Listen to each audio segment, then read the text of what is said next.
So hello guys, welcome to my YouTube channel Marvel fans में। So guys, आज की video में हम बात करने जा रहे हैं सुपर अपडेट एपिसोड नंबर 12 की, जिसमें हम लोग मार्वल और डीसी से आई हुई सारी अपडेट्स को कवर करेंगे। सो गाइज, वीडियो में देर न करते हुए चलिए वीडियो स्टार्ट करते हैं।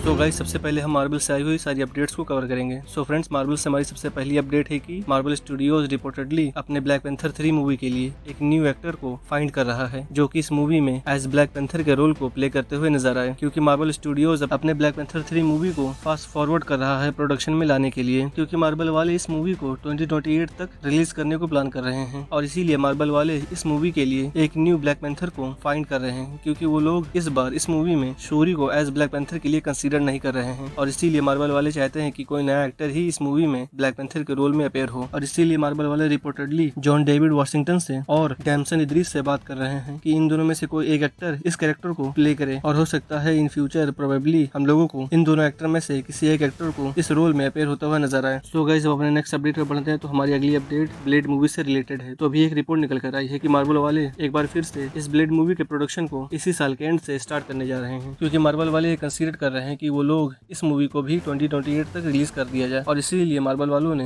2028 के अनटाइटल मूवीज के रिलीज डेट को भी कंफर्म कर दिया है, जिनको मैंने अपने पिछले सुपर अपडेट्स के वीडियोस में कवर भी किया था। और इस रिपोर्ट से पहले भी कई और रूमर्स और रिपोर्ट्स निकल कर आ चुकी हैं, जो कि ये क्लेम कर रही थी कि मार्वल स्टूडियोज ब्लेड मूवी को 2028 में रिलीज करने को कंसीडर कर रहा है। और साथ में भी के रिपोर्ट में ये क्लेम किया जा रहा है कि Kevin Feige Deadpool and Wolverine movie के डायरेक्टर शॉन लीवाई से बात भी कर रहे हैं कि वो इस ब्लेड मूवी को भी डायरेक्ट करें, क्योंकि उनकी पिछली मूवी डेडपूल एंड वुल्वरीन काफी कमाल की थी, जिस मूवी ने मार्वल को 1 बिलियन का कलेक्शन करके दिया था। और इसीलिए केविन फाइगी चाहते हैं कि वो इस मूवी को भी डायरेक्ट करें। सो गाइस, अपने नेक्स्ट अपडेट पर बढ़ें तो हमारी अगली अपडेट भी ब्लेड से ही रिलेटेड है। तो मार्वल स्टूडियो रिपोर्टेडली ब्लेड के कैरेक्टर को उसके खुद के मूवी से पहले एवेंजर्स सीक्रेट वॉर मूवी में फीचर करने को प्लान कर रहा है, क्योंकि मार्वल वाले अपने सीक्रेट वॉर मूवी से ही अपने सीक्रेट टाइमलाइन को रिबूट करने जा रहे हैं, जिससे एमसीयू के न्यू टाइमलाइन में सारे एक्समैन, फैंटास्टिक फोर्स और ब्लेड जैसे कैरेक्टर्स एक साथ ही टाइमलाइन में आ जाएंगे। और फिर नए टाइमलाइन में ही ब्लेड की मूवी को सेट किया जाएगा, जो कि आगे चलकर मार्वल के लिए मिडनाइट सन मूवी को भी सेटअप करेगी। और बात मिडनाइट सन मूवी से रिलेटेड चल रही है, तो इस मूवी से रिपोर्ट निकल कर आई है कि इस मूवी में ब्लेड के कैरेक्टर को काफी मेजर रोल में रखेंगे बाकी अदर कैरेक्टर्स के कंपेयर में, क्योंकि इस मूवी का मेजर प्लॉट ब्लेड मूवी से ही कनेक्टेड रहेगा। सो गाइस, अब अपने नेक्स्ट अपडेट पर बढ़े तो अभी हमारे बेन ग्रीन को प्ले कर रहे एक्टर एबॉन मॉस बैकरैक ने ऑफिशियली कंफर्म कर दिया है कि मार्वल वाले अपने एवेंजर्स सीक्रेट वॉर मूवी की शूटिंग को इसी साल के अगस्त के मंथ से स्टार्ट कर देंगे, ताकि इस मूवी को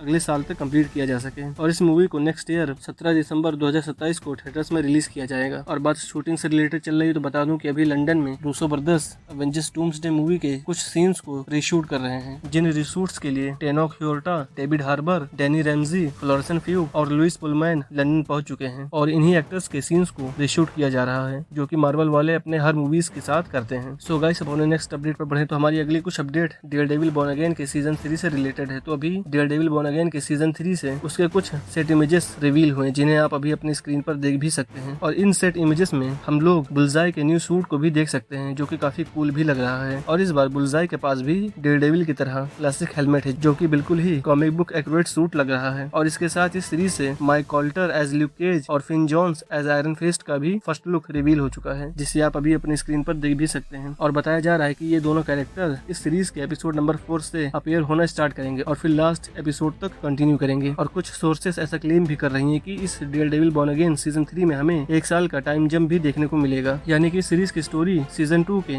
1 साल के बाद टेक प्लेस करेगी। और इस बार इस सीरीज के सीजन 3 में हमें कई सारे मल्टीपल विलन्स देखने को मिलेंगे। और इसके साथ इस सीरीज में बुलजाई को प्ले कर रहे एक्टर विल्सन बेथल ने अभी एक पॉडकास्ट में एक स्टेटमेंट दिया है कि वो चाहते हैं कि उनका कैरेक्टर एमसीयू में पनिशर और हॉकाई के अगेंस्ट फेस ऑफ करते हुए नजर आए। और इसके लिए वो मार्वल वालों से बात भी कर रहे हैं कि उनके कैरेक्टर को बाकी के अदर्स एमसीयू के कैरेक्टर के साथ अपेयर कराएं। सो गाइस, अब अपने नेक्स्ट डेयरडेविल के अपडेट पर बढ़े तो मार्वल वालों ने ऑफिशियली कंफर्म कर दिया है कि सीजन 3 के भी एपिसोड्स को डायरेक्ट करने के लिए सिल्क नाइम को रिटर्न लाया जा रहा है। और इन्होंने इससे पहले इसी सीरीज के सीजन 2 में एपिसोड नंबर 3 और एपिसोड नंबर 4 को भी डायरेक्ट किया था, जिन एपिसोड में बुलजाई के स्टोरी आर्क को दिखाया गया था। और इन्हीं एपिसोड में बुलजाई के फेमस डाइनर फाइटिंग सीक्वेंस को भी फीचर किया गया था। और इसी एपिसोड्स को 9.6 की रेटिंग भी मिली थी। और वो अब इस बार भी सीजन 3 के भी एपिसोड को भी डायरेक्ट करेंगे। सो गाइस, अब अपने नेक्स्ट डेयरडेविल के अपडेट अपडेट पर बढ़े तो एक रिपोर्ट ऐसा क्लेम कर रही है कि इस सीरीज के सीजन 3 में हमें एक वेल नोन कैरेक्टर का कैमियो अपीयरेंस देखने को मिलेगा। और अगर रिपोर्ट्स की माने तो ये कैमियो और किसी का नहीं, मिस मार्वल का है। और अभी इमान विलानी ने ये खुद कंफर्म भी किया है कि वो अभी डेयरडेविल बॉर्न अगेन के सेट पर विजिट की थी और तब से ये रूमर्स आने लगी कि मिस मार्वल का कैरेक्टर इस सीरीज में अपीयर होने वाला है। सो गाइस, अब अपने नेक्स्ट डेयरडेविल के अपडेट पर बढ़े तो भी एक रिपोर्ट निकल कर आई है कि इस सीजन 3 में हमें एलोडी यंग एज इलेक्ट्रा के रोल में रिटर्न करते हुए नजर आने वाली है। और बताया जा रहा है कि इस सीरीज में इलेक्ट्रा वर्सेस बुलजाई के फाइटिंग सीक्वेंस को भी दिखाने को प्लान किया जा रहा है। लेट्स सी, देखते हैं कि ये रूमर्स और रिपोर्ट सही होती है भी कि नहीं। सो गाइस, अपने नेक्स्ट अपडेट पर बढ़े तो मार्वल एनिमेशन वालों ने ये ऑफिशियली कंफर्म कर दिया है कि वो लोग अभी से ही एक्स-मैन 97 के सीजन 4 को डेवलप कर रहे हैं। और वो लोग प्लान कर रहे हैं कि इस सीरीज के हर एक न्यू सीजन को हर एक साल रिलीज किया जाए। और इसीलिए मार्वल एनिमेशन वाले इस सीरीज के सीजन 4 को अभी से ही डेवलप कर रहे हैं ताकि इस सीरीज के सीजन 4 को नेक्स्ट ईयर तक रिलीज किया जा सके। और अगर बात इस सीरीज के सीजन 3 की करें तो एक वेबसाइट ऐसा क्लेम कर रही है कि इस सीजन 3 में हमें कैंग का रामाटोट वेरिएंट अपीयर होते हुए नजर आने वाला है। और इस सीरीज को नेक्स्ट मंथ 1 जुलाई को डिज्नी प्लस पर रिलीज किया जाएगा। सो गाइस, अब अपने नेक्स्ट स्पाइडरमैन से आई हुई अपडेट्स पर बढ़े तो Spiderman brand new day movie से कुछ प्रमोशनल पोस्टर्स को रिलीज किया गया है, जिन पोस्टर्स को आप अभी अपने स्क्रीन पर देख भी सकते हैं। और इन्हीं प्रमोशनल आर्ट से ये भी कंफर्म हो रहा है कि इस मूवी में हमें ग्रे हल्क भी देखने को मिलेगा, जो कि प्रोबेबली किसी सुपर विलन के वजह से ही बाहर निकल कर आएगा। और अभी एक रूमर्स भी निकल कर आई है कि स्पाइडरमैन ब्रांड न्यू डे के सेकंड ट्रेलर को इसी मंथ के 3rd वीक में रिलीज किया जाएगा। और इस बार के ट्रेलर में हमें हल्क भी अपीयर होता हुआ दिख सकता है। सो गाइस, अब अपने नेक्स्ट स्पाइडरमैन के अपडेट पे बढ़े तो रिपोर्टेडली सोनी पिक्चर्स वालों की upcoming Spiderman beyond the Spider-Verse movie में हमें वेनमवर्स की स्टोरी को भी फीचर करते हुए दिखाया जाएगा। यानी कि इस मूवी में हमें वेनम की भी स्टोरीज को इंक्लूड करते हुए दिखाया जाएगा। और इस मूवी को नेक्स्ट ईयर 18 जून को थिएटर्स में रिलीज किया जाएगा। तो गाइस, अपने लास्ट मार्वल के अपडेट पे बढ़े तो मार्वल स्टूडियोज करंटली टोटल 8 नए एक्टर और एक्ट्रेस से बात कर रहा है कि वो लोग उनके यूनिवर्स में किसी कैरेक्टर को प्ले करते हुए नजर आए। और उन एक्टर एक्ट्रेस का नाम है Jacob Elordi, Nicholas Galitzine, Lakeith Stanfield, Brenton Thwaites, Ellie Fanning, Tamara Webbing, Jodie Turner Smith और टाइना टेलर जैसे एक्टर और एक्ट्रेस इंक्लूड हैं। सो फ्रेंड्स, अब बढ़ते हैं अपने डीसी के अपडेट्स पर। तो हमारी डीसी से सबसे पहली अपडेट है कि डायरेक्टर मैट रीव ने अपने अपकमिंग द बैटमैन 2 मूवी के कास्ट को ऑफिशियली रिवील कर दिया है, जिसे आप अभी अपने स्क्रीन पर देख भी सकते हैं। और इसके साथ अभी ऑफिशियली कंफर्म हो चुका है कि इस मूवी में Sebastian Stan as Harvey Dent के रोल में, Scarlett Johansson as Gilda Dent के रोल में और Charlie Dancer as Christopher Dent के रोल में अपीयर होते हुए नजर आने वाले हैं। और इस मूवी को नेक्स्ट ईयर 1 अक्टूबर 2027 को थिएटर्स में रिलीज किया जाएगा। सो गाइस, अब अपने नेक्स्ट अपडेट पे बढ़े तो जेम्स गन की मैन ऑफ टुमारो मूवी की कास्ट लिस्ट कंटिन्यूअसली बड़ी होती ही जा रही है, क्योंकि जेम्स गन ने ऑफिशियली कंफर्म कर दिया है कि उनके इस मूवी में सिंक्वा वालेस को किसी अननोन रोल में कास्ट कर लिया गया है। और साथ में इस मूवी में मिली एल्कॉक भी एज सुपरगर्ल के रोल में और साथ में कैली शैंडलर एज हेल जॉर्डन के रोल में अपीयर होते हुए नजर आने वाले हैं। और बात सुपरगर्ल से हुई है तो बता दूं कि डीसी वालों ने सुपरगर्ल मूवी के फाइनल रन टाइम को ऑफिशियली कंफर्म कर दिया है कि इस मूवी का फाइनल रन टाइम 1 घंटे 50 मिनट का है। और इस मूवी को इसी मंथ 26 जून को थिएटर्स में रिलीज किया जाएगा। तो गाइस, अब अपने नेक्स्ट अपडेट पे बढ़े तो एक रिपोर्ट निकल कर आई है कि मैन ऑफ टुमारो मूवी में मैथ्यू लियोर्ड रिपोर्टेडली जय गैरिक यानी कि द ओल्ड फ्लैश को प्ले करते हुए नजर आने वाले हैं। और इस मूवी को नेक्स्ट ईयर 1 जुलाई को थिएटर्स में रिलीज किया जाएगा। और बात रिलीज डेट की हो रही है तो जेम्स गन ने ऑफिशियली कंफर्म कर दिया है कि उनकी अपकमिंग क्रिएचर कमांडो सीरीज के सीजन 2 को मैन ऑफ टुमारो मूवी के बाद ही रिलीज किया जाएगा। यानी कि इस प्रोजेक्ट को प्रोबेबली अगस्त या फिर सितंबर के मंथ तक रिलीज किया जाएगा। और जेम्स गन ने पहले ही कंफर्म कर दिया था कि वो इस बार इस सीरीज के सीजन 2 को राइट नहीं कर रहे हैं और इस बार इस सीरीज के लिए कोई नए राइटर को ही हायर किया जाएगा इस सीरीज को लिखने के लिए। सो गाइस, अपने लास्ट डीसी के अपडेट पे बढ़े तो एक रिपोर्ट निकल कर आई है कि डीसी वाले अपने अपकमिंग डेथस्ट्रोक और बेन की मूवी को डायरेक्ट करने के लिए ग्रेग मैटोल्स से बात कर रहे हैं कि वो इस मूवी को डायरेक्ट करें। और हाँ, ये मूवी भी न्यू डीसीयू का ही हिस्सा होगी, जिसे जेम्स गन ने खुद कंफर्म किया था। सो गाइस, ये थी मार्वल और डीसी से आई हुई सारी अपडेट्स। सो गाइस, अब मिलते हैं किसी नेक्स्ट वीडियो में, तब तक के लिए thank you guys for watching this video.